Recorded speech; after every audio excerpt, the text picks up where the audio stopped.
إن الحمد لله نحمده ونستعينه ونستغفره ونعوذ بالله من شرور أنفسنا وسيئات أعمالنا.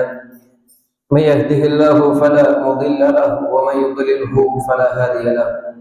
وأشهد أن لا إله إلا الله وأشهد أن محمدا عبده ورسوله. أما بعد، فقد قال الله تعالى في قرآنه الكريم: يا أيها الناس اتقوا ربكم الذي خلقكم من نفس واحدة وخلق منها زوجها وبث منهما رجالا كثيرا ونساء واتقوا الله الذي تساءلون به والأرحام إن الله كان عليكم رقيبا.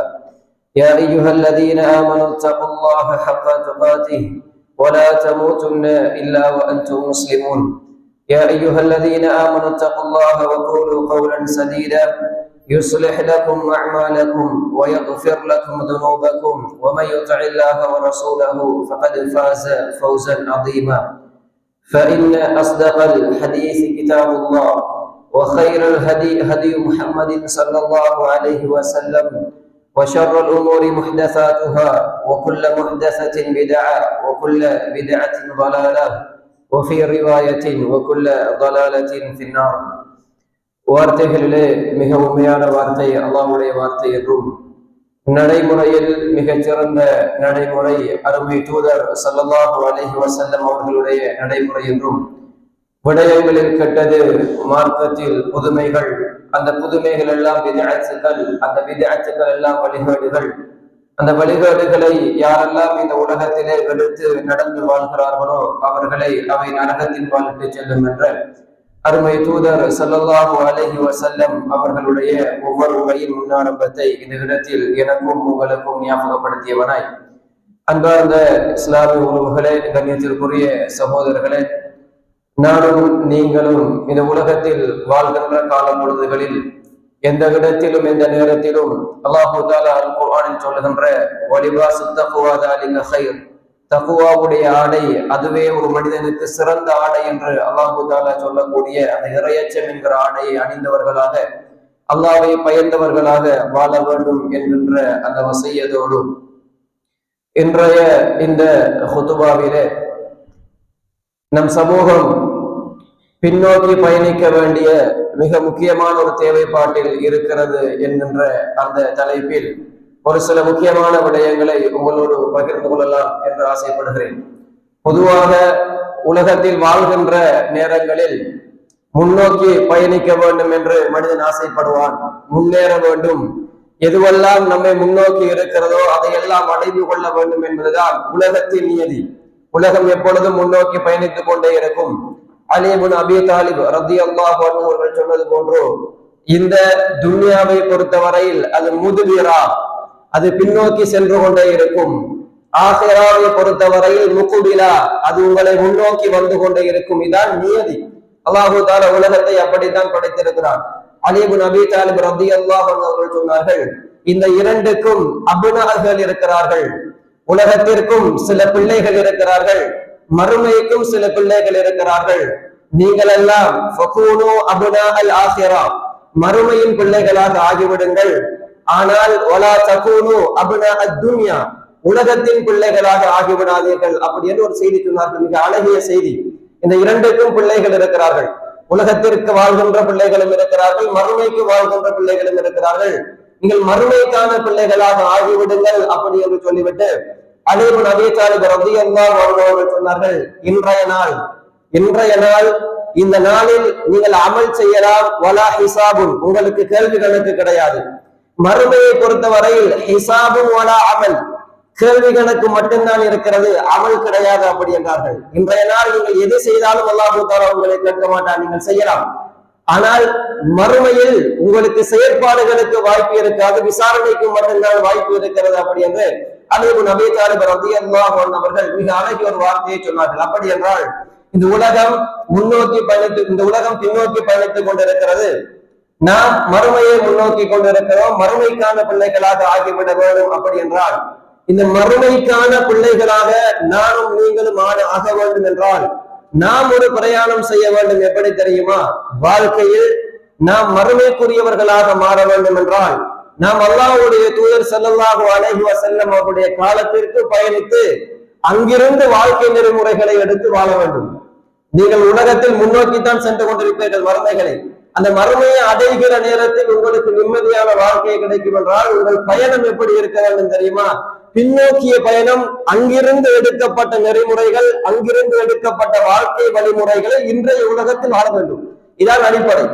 அந்த விடயங்களை எடுத்துக்கொண்டு, அந்த நெறிமுறைகளை பயணித்து எடுத்துக்கொண்டு இன்றைய உலகத்தில் மறுமையை நோக்கி பயணித்துக் கொண்டிருக்கிற நேரத்தில் அந்த வாழ்க்கை முறையை ஒரு மனிதன் எடுத்துக் கொள்ள வேண்டும். இதான் அடிப்படை என்கிற செய்தியை புரிந்து கொள்ளுங்கள்.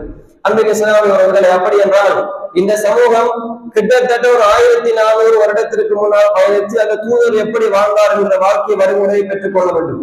அந்த தூதருக்கு பின்னால் இந்த உலகத்தில் அவர்களை அச்சொட்டாக பின்பற்றி வாழ்ந்த அல்லாஹ்வுடைய தூதர் ஸல்லல்லாஹு அலைஹி வஸல்லம் அவர்களுடைய வாயினால் என்னுடைய உம்மத்து இத்தனை கூட்டங்களாக பிரியும் என்று அல்லாஹ்வுடைய தூதர் ஸல்லல்லாஹு அலைஹி வஸல்லம் அவர்கள் சொல்லிவிட்டு மிகச் சரியான வழியில் இருப்பவர்கள் யார் அப்படி என்று கேட்ட நேரத்தில் மா அன அலைஹி யௌம வ அஸ்ஹாபி, இன்றைய நாளில் நானும் என்னுடைய தோழர்களும் எந்த வழியில் இருக்கிறோமோ அந்த வழியினர் அப்படி என்று அல்லாஹ்வுடைய தூதர் ஸல்லல்லாஹு அலைஹி வஸல்லம் அவர்கள் சொன்னார்கள். அந்த கூட்டம் தான் மறுமையில் வெற்றி பெறுகிற கூட்டம்.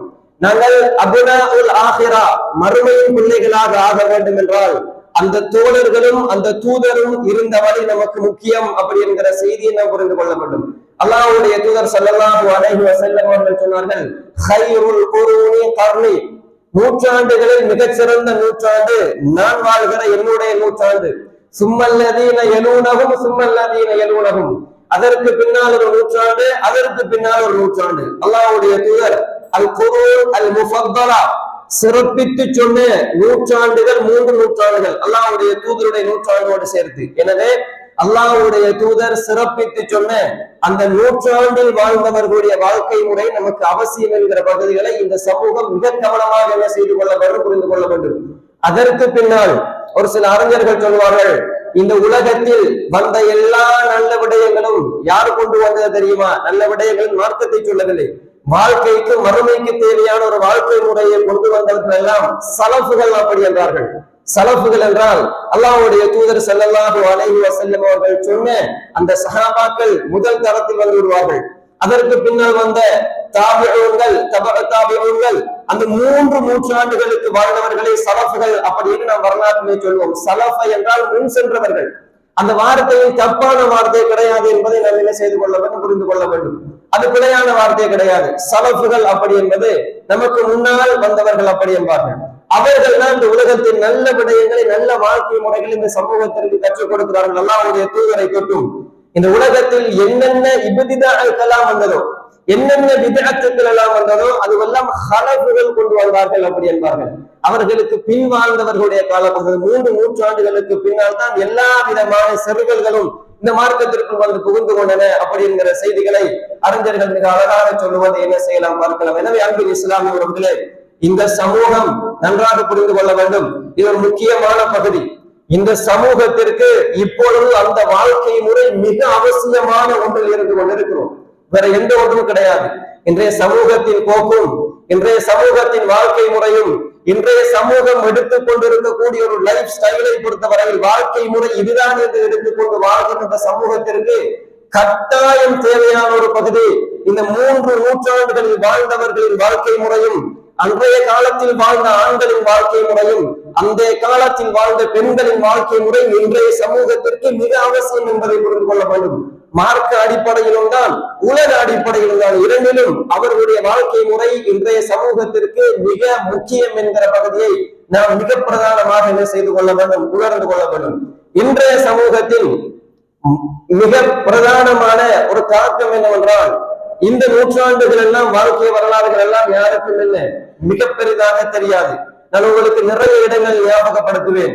நபித்தோழர்களுடைய வரலாறு, ஒரு 10 பேருடைய வரலாறு கூட மிக தெளிவாக தெரியாத ஒரு சமூகமாக வாழ்ந்து கொண்டிருக்கிறோம்.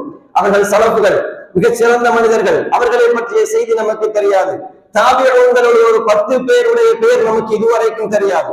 தபஅ தாபிஊன்கள் ஒரு 10 பேருடைய பேர், வரலாறு, எப்படி வாழ்ந்தார்கள், அவருடைய குணங்கள் என்ன, அவருடைய வாழ்க்கை முறை எப்படி இருந்தது என்கிற வரலாறு இந்த சமூகத்திற்கு தெரியாது. தெரியாமல் தான் இதுவரைக்கும் மார்க்கத்தில் பேசிக் கொண்டிருக்கிறோம், மார்க்கத்தில் உட்கார்ந்து கொண்டிருக்கிறோம், கொள்கை பேசுகிறோம், சரியான வழியில் இருக்கிறோம் என்று சொல்கிறோம். ஆனால் யார் சரியான வழியில் இருந்தார்கள் எப்படி என்று அல்லாஹ்வுடைய தூதர் ஸல்லல்லாஹு அலைஹி வஸல்லம் அவர்கள் வழிகாட்டியவர்களின் வரலாறு தெரியாமல் இந்த உலகத்தில் என்ன செய்து கொண்டிருக்கிறோம், வாழ்ந்து கொண்டிருக்கிறோம். வரலாறு தெரியாததால், யாருடைய வழிமுறை நமக்கு அவசியம் என்று தெரியாததால் தான் மார்க்கத்தில் கூட சில மோசமான சிந்தனைகள், அது சரி என்ற நிலைமையில் நாம் புரிந்து கொண்டிருக்கிறோம்.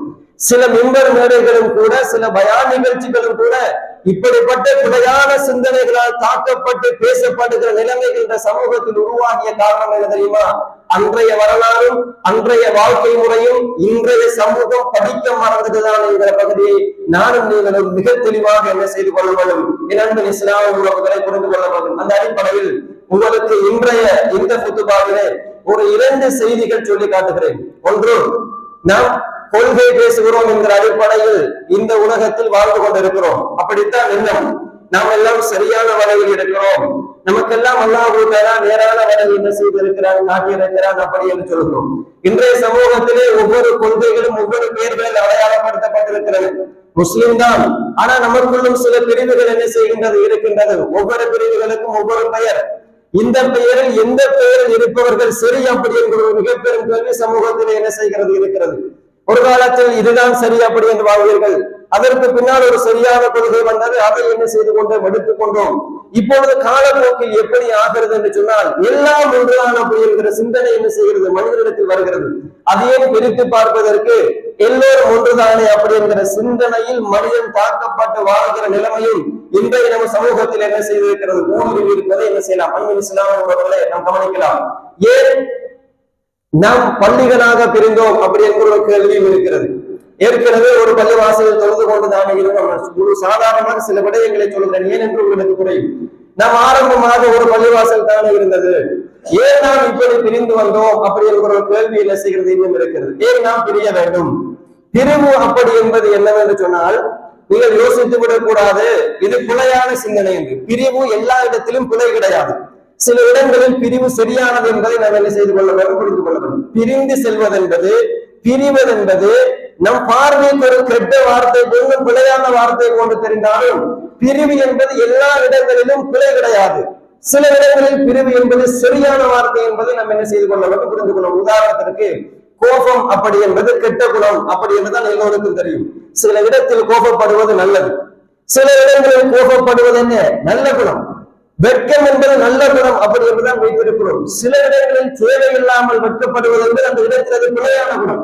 எனவே குணங்களை பொறுத்தவரையில் சில நேரங்களில் அது நல்ல குணமாகும், சில நேரங்களில் கெட்ட குணமாகும். பெரும்பான்மையை பொறுத்தவரைக்கு நாம் என்ன செய்திருக்கும், ஒரு பொதுவான தீர்ப்பு உள்ளத்திலே வைத்துக் கொண்டிருக்கும். எனவே பிரிவு என்பது சில இடங்களில் நல்லது. உதாரணத்திற்கு சொன்னால், உங்களுடைய மகன் ஒரு கெட்டவனுடன், கெட்ட பழக்கம் உள்ள ஒருவருடன் என்ன செய்து கொண்டிருக்கிறான், சேர்ந்து கொண்டிருக்கிறான். நட்பு என்பது நல்லதா கெட்டதா? வார்த்தையில் நட்பு என்பது சிறந்தது அப்படி என்றுதான் இன்றைய சமூகம் என்ன செய்கிறது, வர்ணிக்கிறது. ஆனால் இஸ்லாம் சொல்லுகிறது, நல்ல நட்போடு சேர்க்கப்பட வேண்டும், கெட்ட நட்போடு என்ன செய்யப்பட வேண்டும், பிள்ளை பிரிக்கப்பட வேண்டும். கெட்ட நட்பை இஸ்லாம் ஒரு நாளும் என்ன செய்யவில்லை, வலியுறுத்தவில்லை. அந்த இடத்தில் பிரிவு என்பது அவசியமான ஒன்று என்பதை நாம் என்ன செய்து கொள்கிறோம், புரிந்து கொள்கிறோம். எனவே அதே போன்று உங்களுடைய ஒரு இருக்கக்கூடிய ஒரு உணவில் ஒரு கெட்ட ஒரு பூச்சோ ஏதோ ஒன்று என்ன செய்து விட்டது, விழுந்து விட்டது. அதை என்ன செய்வீர்கள், அது விழுந்து விட்டது, உயிரினம் தானே என்று இரக்கம் காட்டி அதோடு சேர்த்து என்ன செய்ய மாட்டோம், உண்டு விட மாட்டோம். அது கெட்ட பகுதி என்று கெட்டதை நீக்கி நல்லதை பிரித்தெடுப்பது என்பது இந்த உலகத்திலே இருக்கிற நியதி. நாம் அதை என்ன செய்து கொள்ள வேண்டும், புரிந்து கொள்ள வேண்டும். அதனால் தான் என்ன செய்தோம், இப்படி ஒரு பகுதியாக பிரிந்து வந்தோம் என்கிற பகுதியை நாம் என்ன செய்து கொள்ள வேண்டும், புரிந்து கொள்ள வேண்டும். நீங்கள் எது உண்மை, எது சரியான வழி என்று கட்டாயம் இந்த உலகத்திலே தேட வேண்டும். அதைத்தான் நான் உங்களுக்கு மீண்டும் ஞாபகப்படுத்துகிறேன். இந்த உலகத்தில் பிறந்து விட்டோம் என்று சும்மா வாழ்ந்து விட்டு செல்வதற்கு அல்லாஹ் தஆலா இந்த உலகத்தில் யாரையும் விடவில்லை. அப்ப அஸபுத்து மன்னமா ஹலகனாகும் அபஸா, அல்லாஹ் தஆலா கேட்கிறார், வீணாக எந்த ஒன்றுக்கும் இல்லாமல் உங்களை ஹமலன் அபேதன் படைத்திருக்கிறேன் அப்படி என்று கேட்கிறார். சும்மா உங்களை இந்த உலகத்தில் படைக்கவில்லை. சத்தியத்தை தேடுவது எல்லோருக்கும் என்ன கடமை அப்படி என்கிற பகுதி. அல்லாஹ் தஆலா எல்லோரையும் பார்த்து கேட்கிறார், நீங்கள் சிந்திக்க மாட்டீர்களா அப்படி என்று கேட்கிறார். எனவே சிந்திப்பது இஸ்லாம் வலியுறுத்தியது.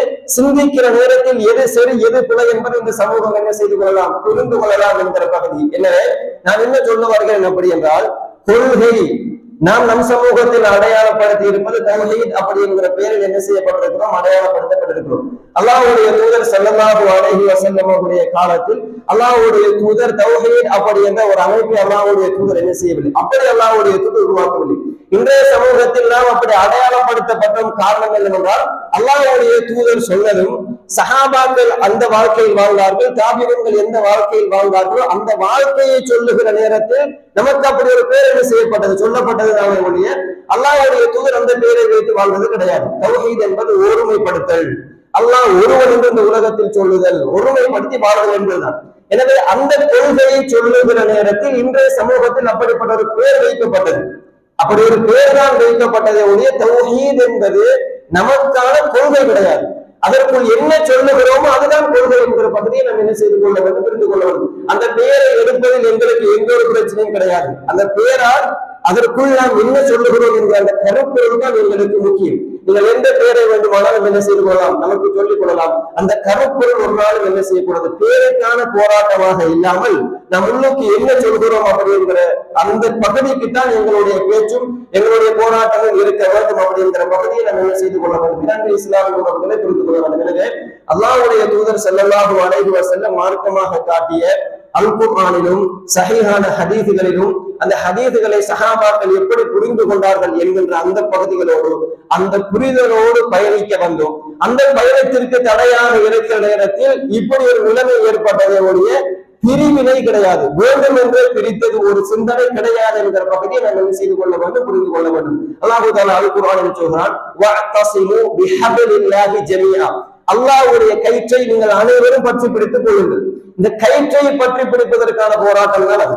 இந்த கயிற்றை பற்றி பிடிக்கிற நேரத்தில் இதை பற்றி பிடிப்பது பிழை என்றதால் இந்த கயிறு தான் சரி என்று என்ன செய்தோம், அந்த சரியை பிடித்துக் கொண்டு பிரிந்து வந்தவர்களுடைய இது வேற எந்த ஒரு உள்நோக்கமும் யாரை பிரிப்பதற்கான நோக்கமும் கிடையாது என்கிற பகுதியை நம்ம என்ன செய்து கொள்ளணும், புரிந்து கொள்ளணும். எனவே அல் குர்ஆனும் சஹீஹான ஹதீஸ்களும் சஹாபாக்களுடைய சிந்தனை பள்ளிகளிலும் வளர்ந்த அந்த சமூகத்தை ஒட்டி வாழ வேண்டும் என்கிற எண்ணத்தில் மிகச் சரியான வழியில் பயணிப்பதற்காக வந்தது. மறுமைக்காக ஒரு சமூகம் பயணிக்க வேண்டும் என்றால் இந்த பாதையை அடையாளம் கண்டு கொள்ள வேண்டும் என்கிற பகுதியை நம்ம என்ன செய்து கொள்ள வேண்டும், புரிந்து கொள்ள வேண்டும். எனவே இதைத்தான் கொள்கையாக சொல்கிறோம். இது ஒரு பெரிய பகுதி, இதைத்தான் கொள்கையாக சொல்லுகிறோம். நான் இப்போது சொல்ல வருகிற பகுதி என்னவென்றால் இந்த கொள்கை நாம் இப்பொழுது ஏற்றிருக்கிறோம் ஒரு பகுதி. இது என்ன கொள்கை அப்படி என்று முழுமையாக நமக்கு தெரியுமா என்கிற இன்னொரு கேள்வி இருக்கிறது. நான் உங்களுக்கு ஞாபகப்படுத்துகிறேன், இது கொள்கை அப்படி என்று நாம் தனியே இருக்கிறோம், நாம் எல்லாவற்றையும் பேசுகிறோம், கொள்கை என்கிற அந்த அடிப்படையில் தான் வாழ்கிறோம் அப்படி என்கிறோம். நமக்கு கொள்கை சம்பந்தமாக என்ன தெரியும் என்கிற ஒரு மிக பெரும் கேள்வி என்ன செய்கிறது இருக்கிறது. அகீதா பற்றி என்ன தெரியும், அதைத்தான் கொள்கை என்கிறோம். கொள்கை பற்றி நமக்கு என்ன தெரியும் அப்படி என்கிற ஒரு கேள்வி நம்மிடத்தில் எப்பொழுதும் இருக்க வேண்டும். என்ன படித்திருக்கிறோம் அது பற்றி. இப்ப யாராவது ஒருவர் உங்களிடத்தில் வந்து தௌஹீத் என்றால் என்ன என்று விளங்கப்படுத்துங்கள் அப்படி என்று சொன்னால் இவ்வளவு காலமும் நாம் என்ன செய்கிறோம், இதே பள்ளிவாசலோடு ஒட்டி இருக்கிறோம், குத்துபாவிற்கு வருகிறோம், எல்லா பயான் நிகழ்ச்சிகளிலும் கலந்து கொள்கிறோம். யாருக்கு ஒரு அரை மணித்தியாலும் பிழை இல்லாமல் மிகச்சரியாக அல் குர்ஆனிய வசனத்தோடும் ஹதீஸோடும் அந்த பகுதியை விளங்கப்படுத்த முடியும். தௌஹீதுடைய வகைகளை யாருக்கு விளங்கப்படுத்த முடியும்.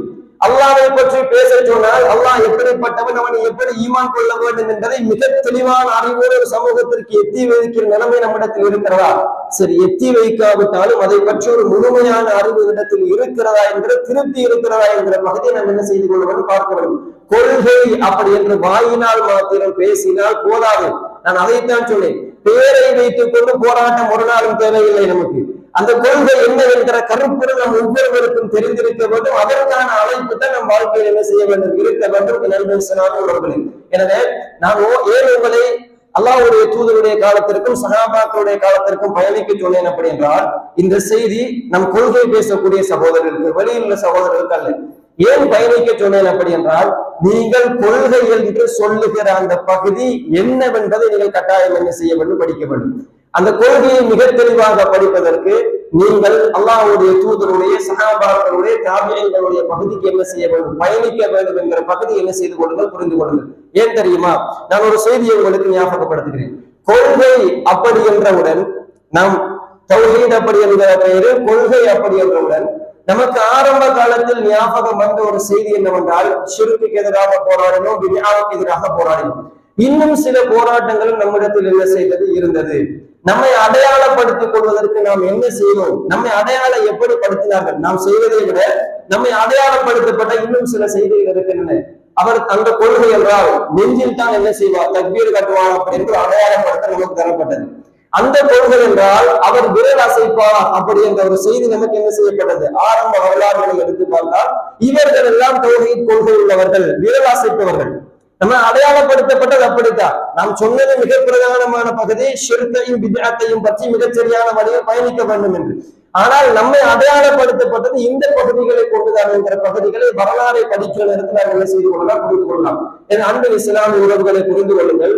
தக்பீரை நெஞ்சில் கட்டுவதும் விரல் அசைப்பதும் கொள்கை கிடையாது, நன்றாக புரிந்து கொள்ள வேண்டும். அது அகீதா கிடையாது என்பதை நம் சமூகமும் புரிந்து கொள்ள வேண்டும், மற்ற சமூகமும் என்ன செய்து கொள்ள வேண்டும், புரிந்து கொள்ள வேண்டும். விரல் அசைப்பது அப்படி என்பது ஒரு ஹதீஸிலே அறிஞர்களுக்கு மத்தியில் ஏற்பட்ட ஒரு கருத்து முரண்பாடு, அது அகீதா கிடையாது, நன்றாக புரிந்து கொள்வது. விரல் அசைப்பதா இல்லையா என்பது அந்த ஹதீஸை புரிந்து கொண்ட நேரத்தில் ஹதீஸ்களை விதியின் அடிப்படையில் அறிஞர்களுக்கு மத்தியில் வந்து ஒரு பிரச்சனை, ஒரு கருத்து முரண்பாடு. அதில் அந்த பகுதியை சரி கண்டவர்கள் விரல் அசைக்கலாம் என்றார்கள், இந்த பகுதியை சரி கண்டவர்கள் விரல் அசைக்க கூடாது அப்படி என்றார்கள். எனவே இது ஒரு மார்க்க பிரச்சனை, ஒரு ஃபிக்ஹ் மஸ்அலாவோடு சம்பந்தப்பட்ட ஒரு செய்தி, தொழுகையுடைய ஃபிக்ஹோடு சம்பந்தப்பட்ட ஒரு செய்தி. ஏன் பிரச்சனையாக வந்து அமைந்தது என்றால் இந்த செய்தி வெளி சமூகம் புரிந்து கொள்ளவில்லை. அசைப்பதற்கும் சில ஆதாரங்கள் இருக்கின்றன என்கிற செய்தி அவர்கள் புரிந்து கொண்டால் அசைக்கிற நேரத்தில் அதை பிழை என்று அவர்கள் வாதாடி இருக்க வேண்டிய அவசியம் கிடையாது என்பதை நாம் என்ன செய்து கொள்ள வேண்டும், புரிந்து கொள்ள வேண்டும். அல்லாஹ்வுடைய தூதர் ஸல்லல்லாஹு அலைஹி வஸல்லம் அவர்கள் எங்கே தக்பீர் கட்டினார்கள் அப்படி என்று வருகிற ஹதீதுகளிலும் பல ஹதீதுகள் இருக்கின்றன. அதிலே ஸஹீஹ் பலவீனம் அப்படி என்ற இரண்டு பகுதிகளும் இருக்கின்றன. சில நேரத்தில் சில ஹதீதுகளை அல்லாஹ்வுடைய தூதர் நெஞ்சின் மீது தக்பீர் கட்டினார்கள் அப்படி என்கிற ஹதீஸை கூட சில ஹதீஸ்களை அறிஞர்கள் பலவீனப்படுத்துகிறார்கள். அதற்கான ஒரு மார்க்க தீர்ப்பையும் சொல்கிறார்கள். ஒரு மனிதன் நெஞ்சில் தக்பீர் கட்டியதால் இவன் கொள்கைவாதி என்றும், பணித்து கட்டியதால் இவன் கொள்கை இல்லை என்றும் தீர்ப்பெடுக்க முடியாது. நான் சொல்லுவது கொள்கை என்பது அது வேறு பகுதி. இதை அடையாளப்படுத்திக் கொள்ளாதீர்கள் அப்படி என்கிற செய்தி இது மார்க்க ரீதியான தொழுகையுடைய ஃபிக்ஹோடு சம்பந்தப்பட்ட ஒரு செய்தி என்பதை நான் உங்களுக்கு என்ன செய்து கொள்கிறேன், ஞாபகப்படுத்திக் கொள்கிறேன். இன்னும் சில அடையாளங்கள் நமக்கு வந்தது. சர்வதேச பிறை அடிப்படையில் பெருநாள் கொண்டாடினால் அவர்கள் யார், தௌஹீத்வாதிகள் அப்படி இருக்கிற ஒரு அடையாளம். உள்ளூர் பிறைப்படி கொண்டாடுபவர்கள் இந்த பகுதியினர் அப்படி. எனவே இந்த சர்வதேசம் என்பதும் உள்ளூர் என்பதும் விரல் அசைப்பது என்பதும் தக்பீர் கட்டுவது என்பதும் ஃபிக்ஹ் ரீதியான மார்க்க பிரச்சனை. இதில் மிகச் சரியானவர்களுக்கு 2 கோடி, பிழையானவர்களுக்கு 1 கோடி என்று அல்லாஹ்வுடைய தூதர் ஸல்லல்லாஹு அலைஹி வஸல்லம் அவர்கள் சொன்ன பகுதி என்பதை நானும் நீங்கள் மிகத் தெளிவாக என்ன செய்து கொள்ள வேண்டும், புரிந்து கொள்ள வேண்டும். இதை வைத்து நாம் மார்க்கத்தை என்ன செய்து விடக்கூடாது. ஒரு மனிதர் நம் கொள்கைக்குள் வந்து இப்பொழுது பிரச்சனை என்ன தெரியுமா, ஒரு மனிதர் தேசிய துறை அடிப்படையில் உள்நாட்டு துறை அடிப்படையில் பெருநாள் கொண்டாடினால் அவரை தௌஹீத்வாதியாக பார்க்கிற சிந்தனை கூட இப்பொழுது என்ன செய்கிறது, குறைத்து கொண்டு செல்கிற நிலைமை என்ன செய்கிறது இருக்கிறது. இப்படி இந்த மார்க்க பிரச்சனைகளை ஆதாரம் காட்டி நமக்குள்ளும் சில பிரிவுகள் என்ன செய்கின்றன, வேறுபடுகின்றன. இது புரிய வேண்டிய அவசியம் கிடையாது என்கிற பகுதியை நானும் நீங்களும் மிகத் தெளிவாக என்ன செய்து கொள்ள, புரிந்து கொள்ள வேண்டும். நன்மை இஸ்லாமிய உறவுகளே, அடுத்தது நன்றாக புரிந்து கொள்ளுங்கள். இஸ்லாமிய மார்க்கம் அனுமதித்த கருத்து முரண்பாடு வரக்கூடிய மார்க்க பிரச்சனைகளை இல்லை இல்லை இது கருத்து முரண்பாடுகளே ஒரு கருத்து தான் என்று வாதாடுவதும் ஒருவேளை நம்ம என்ன செய்து விடலாம், மார்க்கத்தில் புதிதாக ஒன்றை கொண்டு வந்த ஒரு நிலைமைக்கு கொண்டு சென்று விடலாம். இஸ்லாம் அனுமதிக்க நான் தடை செய்வதற்கு யார் என்கிற பகுதியை என்ன செய்து கொள்ள வேண்டும். என் அன்பின் இஸ்லாமிய உறவுகள் மிகத் தெளிவாக என்ன செய்து கொள்ள வேண்டும், புரிந்து கொள்ள வேண்டும். அடுத்தது நம் சமூகத்திலே இன்னொரு பக்குவம் இந்த இல்முடைய விஷயத்தில் என்ன வர வேண்டும் என்றால், நம் வாய்க்கு வருகின்ற செய்திகளை எல்லாம் மார்க்கத்திற்காக என்ன செய்து விடக்கூடாது, பேசிவிடக் கூடாது. அது உலமாக்களாக இருந்தாலும் சரி, படிக்கின்றவர்களாக இருந்தாலும் சரி. நாம் இப்பொழுது எப்படி என்றால் நம் கொள்கையில் இருக்கிறோம், நமக்கு எல்லாம் தெரியும் அப்படி என்கிற சிந்தனையில் தெரிந்தவர் சொல்வதையும் காது கொடுத்து கேட்பது கிடையாது. இது அறிஞர்களிடத்தில் வந்திருக்கக்கூடிய மிக பெரும் பிரச்சனை. தெரிந்த ஒருவர், படித்த ஒருவர், அவர் யாராக இருந்தாலும் அவரிடத்திலிருந்து இல்மை என்ன செய்து கொள்ள வேண்டும், எடுத்துக் கொள்ள வேண்டும். இப்னு அப்பாஸ் ரலியல்லாஹு அன்ஹு அவர்களை உமர் இப்னு கத்தாப் ரலியல்லாஹு அன்ஹு அவர்களுடைய சபைக்கு என்ன செய்வார்கள், கொண்டு வருவார்கள்.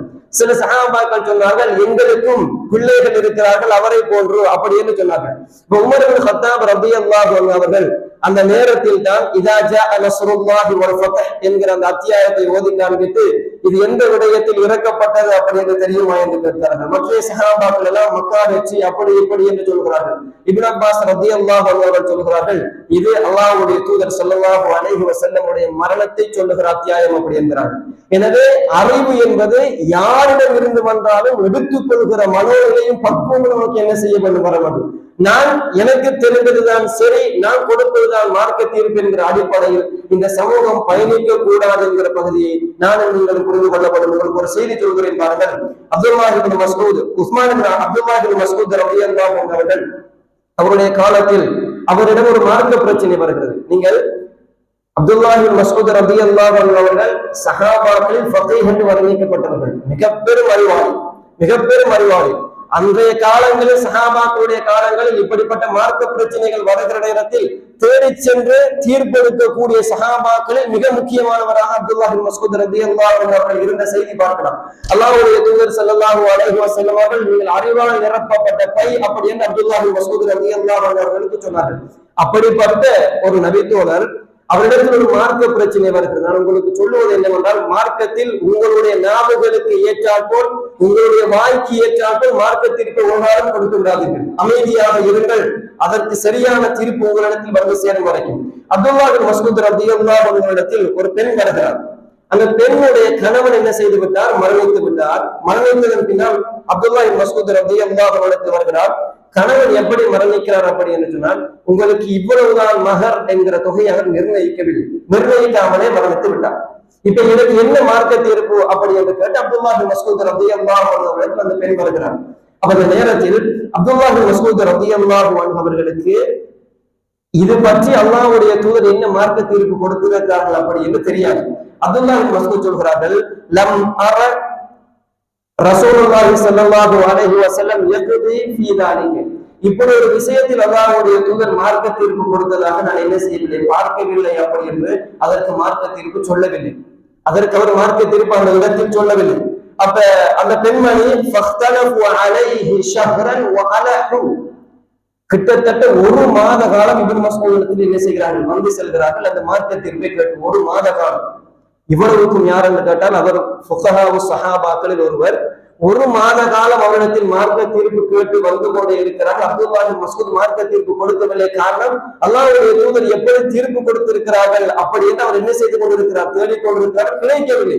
எனவே நன்றாக பாருங்கள், இன்றைய சமூகத்தில் நம் பார்வையோடு இருக்கிறது என்னவென்றால், அறிஞர்கள் கேட்டவுடன் பதில் சொல்லிவிட வேண்டும் என்று எண்ணம் இருக்கிறது. சொல்லாவிட்டால் அவர் மடையர் அப்படி என்கிற ஒரு அளவு கூட என்ன செய்து கொண்டிருக்கிறார், வைத்துக் கொண்டிருக்கிறோம். அவர் கேட்டவுடன் அடுத்த நிமிடம் அவருடைய வாயால் பதில் வந்து விட வேண்டும். பதில் சொல்லாமல் இன்னொருவர் சொல்லிவிட்டால் இவருக்கு அறிவு கிடையாது அப்படி என்று ஒதுக்குற ஒரு சிந்தனை நம் சமூகத்தில் என்ன செய்கிறது இருக்கிறது. நன்றாக புரிந்து கொள்ளுங்கள்.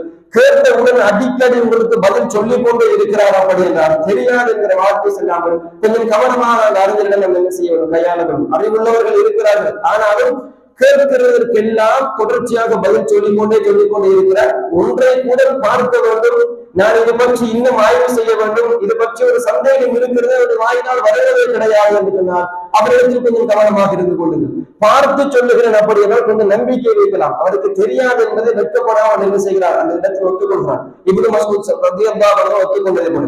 எனவே இப்படி ஒரு மாதம் வந்த நேரத்தில் இப்னு மஸ்ஊத் ரலியல்லாஹு அன்ஹு அவர்கள் இஜ்திஹாத் செய்து ஒரு தீர்ப்பை என்ன செய்கிறார்கள், கொடுக்கிறார்கள் அந்த பெண்ணுக்கு. என்ன தீர்ப்பு என்றால், சரி உங்களுக்கு என்ன மகர் அப்படி என்று சொன்னால், அந்த சூழலில் பெண்களுக்கு எந்த அளவு மகர் கொடுக்கப்படுமோ சாதாரணமா ஒரு அளவு இருக்கும். எல்லா ஊர்களும் ஒரு அளவுதான் கொடுப்பார், அதிகமாக கொடுப்பார். சாதாரணமாக ஆண்கள் கொடுக்கிற அளவு இருக்கும். அந்த அளவு உங்களுக்கு என்ன மஹ்ரு நிசா உங்களுக்கு என்ன செய்கிறது, கிடைக்கிறது அப்படின்னு சொன்னால் குறைக்கப்படவும் மாட்டாது, கூட்டப்படவும் மாட்டாது அப்படி என்கிறார்கள்.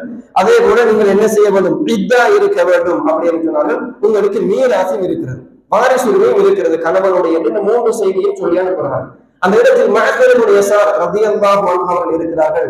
அவர் பார்த்து விட்டு சொன்னார், அல்லாஹ்வுடைய தூதர் ஸல்லல்லாஹு அலைஹி வஸல்லம் அவர்கள் இப்படி ஒரு தீர்ப்பு கொடுப்பதை நான் அந்த நேரத்தில் இருந்திருக்கிறேன் அப்படி என்கிறார்கள். இவர் இதுவரைக்கும் தேடி மஅகருடைய யஸார் அந்த இடத்தில் இருக்கவில்லை, இப்பொழுது இருக்கிறார். தீர்ப்பை பார்த்து விட்டு சொல்றார், இந்த தீர்ப்பு அல்லாஹ்வுடைய தூதர் கொடுத்திருக்கிறார்கள். அந்த செய்தியை நீங்கள் பார்க்கலாம். இப்னு மஸ்ஊத் ரலியல்லாஹு அன்ஹு அவர்கள் ஃபஃபரிஹ பிதாலிக இப்னு மஸ்ஊத் அந்த செய்தி கேட்டவுடன் சந்தோஷப்பட்டார். இஸ்லாத்துக்கு பின்னால் அப்படி ஒரு சந்தோஷம் ஏற்பட்டது கிடையாது. நான் கொடுத்த மார்க்கத்திற்கும் அல்லாஹ்வுடைய தூதருடைய மார்க்கத்திற்கும் ஒத்து போய்விட்டது அப்படி என்பதை அந்த சந்தோஷம். எனவே நன்றாக புரிந்து கொள்ளுங்கள், மார்க்கம் என்பது நானும் நீங்களும் முடிவெடுத்து நம் வாழ்க்கை வருவதை எல்லாம் தீர்ப்பாக கொடுப்பது கிடையாது. அது அல்லாஹ்வுடைய தூதருடைய வாழ்க்கையிலும் சஹாபாக்களுடைய வாழ்க்கையிலும் இருந்து பார்த்து அவர்கள் எப்படி புரிந்து கொண்டார்களோ அப்படி பயணிக்க வேண்டிய பகுதி என்பதை நம் சமூகம் என்ன செய்து கொள்ள வேண்டும், மிக தெளிவாக என்ன செய்து கொள்ள வேண்டும், புரிந்து கொள்ள வேண்டும். ஏன் சொல்லுகிறேன் அப்படி என்றால், அல்லாஹ் ஏதோ ஒரு வழியில் நமக்கு ஒரு மிகச் சரியான பாதையை என்ன செய்திருக்கிறான், காட்டியிருக்கிறான். அல்லாஹ்விற்கு அதற்கு நன்றி செலுத்த வேண்டும். அந்த சரியான பாதைக்குள் வந்து நாம் என்ன செய்து விடக்கூடாது, நாம் சரியில் இருக்கிறோம் என்கிற ஒரு மமதையில் வழி தவறி விடக்கூடாது. நாம் சொல்லுவதுதான் சரி என்கிற ஒரு சிந்தனை நம் மூளையை மிகைத்து, நம் சிந்தனையை மிகைத்து நாம் பிழையான ஒரு சிந்தனைக்கு போகிற வாய்ப்பை நாம் ஒரு பொழுதும் எடுத்து விடக்கூடாது என்கிற பகுதிதான் இந்த இடத்தில் நம் சமூகத்திற்கு நான் சொல்லிக் கொடுக்கிற மிக முக்கியமான செய்தி. எனவே நன்றாக புரிந்து கொள்ளுங்கள், நீங்கள் மறுமைக்குரிய நபர்களாக ஆகிவிட வேண்டும் என்று சொன்னால் உங்கள் பயணம், நீங்கள் வாழ்க்கைக்காக வேண்டி முன்னோக்கி பயணிங்கள். மறுமைக்கு என்றால் அந்த பயணம் உங்களுக்கு கட்டாயம் தேவை. அல்லாஹ்வுடைய தூதருடைய வாழ்க்கை எப்படி இருந்தது, சஹாபாவுடைய வாழ்க்கை எப்படி இருந்தது, உங்களுக்கு சரியான பகுதி கிடைத்து விட்டது என்று சொன்னார். மற்றவர்களுடைய முகத்திற்காக, மற்றவர்கள் உங்களை எப்படி சொல்வார்கள் அப்படி சொல்வார்கள் என்கிற நோக்கத்திற்காக, உலக லாபத்திற்காக மார்க்கத்தை விற்று விடாதீர்கள். மார்க்கத்தை ஒரு நாள் விற்று விட அல்லாஹ்வுடைய தூதர் சொன்னார்கள், அல்லாஹ்வுடைய தூதர் சொன்னார், ஃபித்னாக்கள் எல்லாம் ஒரு காலத்தில் வந்து கொண்டே இருக்கும். எப்படி தெரியுமா, ஒரு மனிதன் காலையில் முஸ்லிமாக இருக்கிறவன் பின்னேரம் காபிராக மாறி விடுவான். பின்னேரம் காபிராக இருக்கிறவன் காலையில் என்ன செய்து, பின்னேரம் முஸ்லிமாக இருக்கிறவன் காலையில் காபிராக மாறி விடுவான் அப்படின்னு சொல்லிட்டு உலகத்தின் அற்ப லாபத்திற்காக வேண்டி மார்க்கத்தை விற்பார்கள். சரி என்று தெரிந்தும், இதுதான் உண்மை என்று தெரிந்தும், உலக லாபத்திற்காக வேண்டி அந்த மார்க்கத்தை மறைக்கிற சமூகம் இந்த உலகத்தில் என்ன செய்யும், உருவாகும் அப்படி என்கிற செய்தியை அல்லாஹ்வுடைய தூதர் ஸல்லல்லாஹு அலைஹி வஸல்லம் அவர்கள் சொன்னார்கள். அப்படி மார்க்கத்தை ஒரு நாளில் என்ன செய்து விடார்கள், விற்று விடார்கள். சரி என்று தெரிந்தால் யார்தான் என்ன செய்தாலும், எவர்தான் உங்களை எதிர்த்தாலும், எதுதான் உங்களுக்கு எதிராக வந்தாலும் சரியில் ஒரு நாளும் தயங்காமல் நில்லுங்கள். அல்லாஹு தஆலா நிச்சயம் உங்களை ஒரு பொழுதும் என்ன செய்ய மாட்டான், கைவிட மாட்டான் அப்படி என்கிற செய்தியை ஒரு உள்ளத்தில் ஆழமாக பதிவு செய்து கொள்கிறேன். வஆஹிரு தஅவானா அல்ஹம்துலில்லாஹி ரப்பில் ஆலமீன்.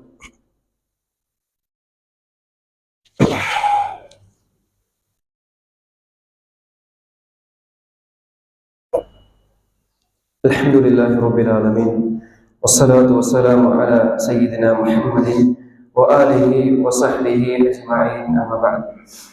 அன்பார்ந்த இஸ்லாமியர்களே, கண்ணியத்திற்குரிய சகோதரர்களே, இந்த உலகத்தில் மிகச் சிறந்த முறையில் நாம் வாழ வேண்டும் என்றால் முதல் நாம் இருக்க வேண்டிய சரியான பாதை அந்த கொள்கையை தெரிவு செய்து அதற்கு பின்னால் அதற்குள் நாம் சரியில் இருக்கிறோம் என்கிற எண்ணத்தில் நம் உள்ளத்தில் வரக்கூடிய குளறுபடிகளை, பிழைகளை நாம் என்ன செய்து கொள்ள வேண்டும், கட்டாயம் திருத்திக் கொள்ள வேண்டும் என்கிற அந்த பகுதிகளோடு இன்னொரு இரண்டாவது பகுதி நான் உங்களுக்கு சொல்ல வேண்டிய மிக முக்கியமான பகுதி என்னவென்றால், நாம் மாலிக் ரஹிமஹுல்லா அவர்கள் ஒரு செய்தி சொன்னார்கள், இந்த உலகத்திலே மனிதனை திருத்துவதற்காக வேண்டி நீங்கள் தேடுகிற காரணங்கள், மனிதனை நல்வழிப்படுத்த வேண்டும், மனிதனை மார்க்கத்தின் பக்கம் அழைக்க வேண்டும் அப்படி என்கிற பகுதிகளுக்கு நீங்கள் எதை தேடி எடுத்து அவர்களுக்கு கொடுக்க வேண்டும், அவர்களை நெறிப்படுத்துவதற்காக நீங்கள் எடுக்கின்ற அந்த மிக பிரதானமான மூலப்பொருள் எதுவாக இருக்க வேண்டும் என்கிற செய்தி மாலிக் ரஹிமஹுல்லாஹ் அவர்கள் சொல்லுகிற நேரத்தில், நீங்கள் இந்த சமூகத்தை திருத்த வேண்டும் அப்படி என்று சொன்னால், சமூகம் அப்படி என்றால்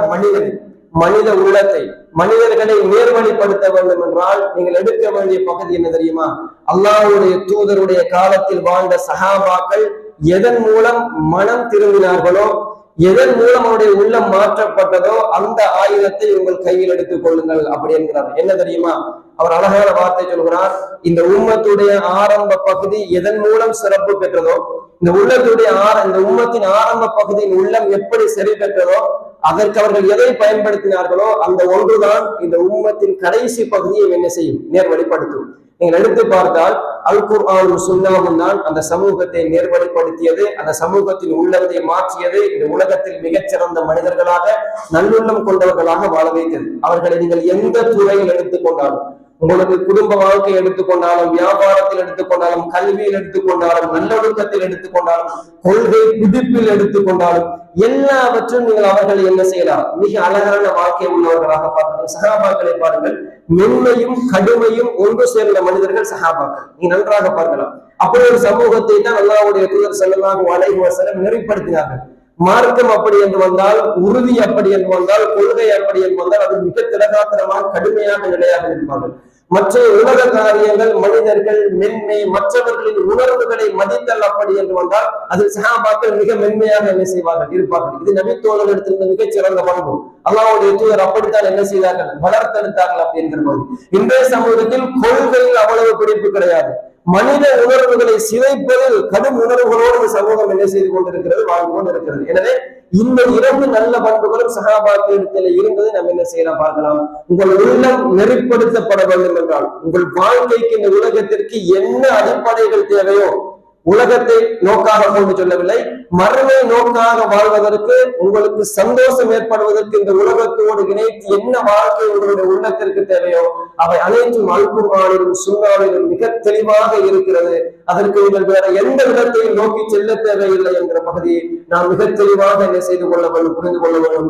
இன்றைய சமூகத்தில் நான் உங்களுக்கு மீண்டும் மீண்டும் ஞாபகப்படுத்துகிற ஒரு செய்தி, நிறைய தடவை ஒரு சில சகோதரர்களோடு நான் பேசிய ஒரு செய்தி தான், இன்றைய சமூகத்தில் முஸ்லிம் சமூகத்திற்கான தீர்வுகள் எல்லாமே உளவியலோடு சம்பந்தப்படுத்தி என்ன செய்யப்படுகிறது, பேசப்படுகிறது. கடும் ஒரு மோசமான ஒரு சிந்தனைக்குள்ள என்ன செய்து கொண்டிருக்கிறோம், எடுத்து நுழைக்கப்பட்டுக் கொண்டிருக்கிறோம். என்ன தெரியுமா, எங்களுடைய மன உளைச்சல், மன அழுத்தம், குடும்ப கஷ்டம் என்றால் அல் குர்ஆன் சுன்னாவை நாடுவதை விட எப்படி பேசினால் ஆறுதல் அடைகிறது அப்படி என்றால், இதற்கு உளவியல் தீர்வு என்ன தெரியுமா அப்படி என்று பேசினால்தான் மனிதன் உள்ள ஆறுதல் அடைகிறான். அதில் தான் தீர்வு இருக்கிறது என்ற சிந்தனையில் வாழ என்ன செய்கிறான், ஆரம்பிக்கிறான். மன கஷ்டம் வருகிறது, குடும்பத்தில் பிரச்சனை வருகிறது அப்படி என்றால், ஒரு மனிதன் அப்படியே செடப்பாக இருக்கிறார் அப்படி என்றால், நல்ல ஒரு உளவியலாளரை பாருங்கள் அப்படிங்கிற ஒரு சிந்தனையா சொல்லப்படுகிறது. இப்படி இருக்கிறார்கள், அப்படி இருக்கிறார்கள், சென்று பாருங்கள், செயல்படுத்திக் கொள்ளலாம் அப்படிங்கிற சிந்தனைகள் சமூகத்தில் ஊற்றிருக்கிறது. அல் குர்ஆன் சுன்னாவும் மிகச் சரியான தீர்வை தந்திருக்கிறது. அல்லாஹ்வுடைய தூதருடைய வாழ்க்கையில் இருக்கிறது. குடும்ப வாழ்க்கை சந்தோஷமாக அமைவதற்கு அல்லாஹ்வுடைய தூதருடைய வாழ்க்கையோடு அனுபவம் உங்களுக்கு தேவையா? நீங்கள் ஒரு மனைவியோடு படுகின்ற அந்த பாடு நீங்கள் வைத்துக் கொள்ளுங்கள், நீங்கள் கஷ்டப்படுகிறீர்கள். அல்லாஹ்வுடைய தூதர் 11 மனைவிமாரோடு எப்படி சந்தோஷமாக வாழ்ந்தார்கள் அப்படி என்று பார்க்க இல்லையா? அவர்களிடமிருந்து வருகிற பிரச்சனைகளை அல்லாஹ்வுடைய தூதர் எப்படி கையாண்டார்கள் என்று பார்க்க இல்லையா? இப்படிப்பட்ட ஒரு வாழ்க்கை முறை அல்லாஹ்வுடைய தூதர்கள் எந்த கோணத்தில் எடுத்துக்கொண்டால் உங்கள் வாழ்க்கைக்கு தேவையான அவ்வளவு தூதருடைய வாழ்க்கை இருக்கிறது. லகத் கான லகும் ஃபீ ரசூலில்லாஹி உஸ்வத்துன் ஹஸனா. அல்லாஹ் தஆலா பொதுப்படையாக சொல்கிறான். நீங்கள் எந்த கோணத்தில் நம் தூதரை எடுத்துக்கொண்டாலும் அந்த தூதருடைய வாழ்க்கையில் உங்களுக்கு முன்மாதிரி இருக்கிறது. அந்த தூதருடைய வாழ்க்கையை நீங்கள் எடுத்து பாருங்கள். உயிரோடு இருக்கும் போது மனைவி மரணித்தார்கள், பிள்ளைகள் மரணித்தார்கள், நாட்டை விட்டு விரட்டப்பட்டார். அவருடைய வாழ்க்கையை நீங்கள் எடுத்து பார்த்து கொண்டு வாருங்கள். இந்த உலகத்தில் நீங்கள் படுகின்ற சோதனைகள், கஷ்டங்களை எல்லாம் அந்த தூதர் தாங்கிக் கொண்டார். உங்களுக்கு சாதாரணமாக வருகிற காய்ச்சலை விட அல்லாஹ்வுடைய தூதர் எனக்கு 2 மடங்கு காய்ச்சல் அது வருகிறது என்றார். அல்லாஹ்வுடைய தூதர் இந்த உலகத்தில் நாம் தாங்குகிற எல்லா சோதனைகளையும் தாங்கிக் கொண்டார்கள். ஆனால் நம் சமூகம் தூதர் சொன்னார், இஸ்லாம் சொல்லுகிறது அப்படி என்று சொல்வதை விட உலகில் இப்படி சொல்லுகிறது தீர்வு என்றால் அது கடும் கவனம் செலுத்தக்கூடிய, அதில் அப்படியே மூழ்கி போகக்கூடிய ஒரு சிந்தனை நம் சமூகத்தில் என்ன செய்கிறது, உருவாகி வருகிறது அப்படிங்கிற பகுதியை நாம் மிக தெளிவாக புரிந்து கொள்ள வேண்டும். அது ஒரு பக்கம் இருக்கட்டும். நீங்கள் தீர்வுகளை அல் குர்ஆன் சுன்னாவில் தேடுங்கள். தீர்வுகளை அல் குர்ஆன் சுன்னாவில் மிக தெளிவாக என்ன செய்யுங்கள், தேடிக்கொள்ளுங்கள்.